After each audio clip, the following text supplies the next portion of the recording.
Hey y'all, welcome back to my channel. Today we are doing a continuance of the vlog that I did yesterday. As y'all see me put this wig on, we gonna figure it out after I do this makeup.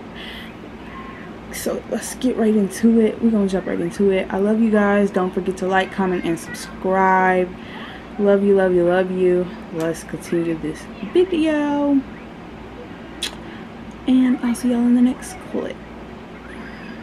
Oh shit, my son is in the background. He is watching TV. He's right behind me and he is eating. So if you hear him call my name or say mom, it's because he's behind me watching TV and eating.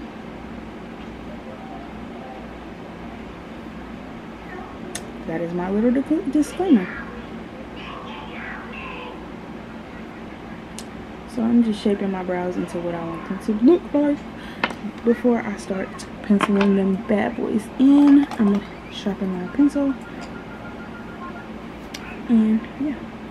And the one that I am using is the, let me see, baby, I think it was called something else. Hold on, y'all, because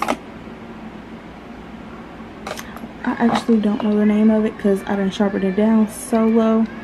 So it's just a dark brown, and that's what I use. It's the best thing for me, and I just go in and yeah. But I'm probably come back after I do these brows because it takes me a long time to do my brows, so I'll be back.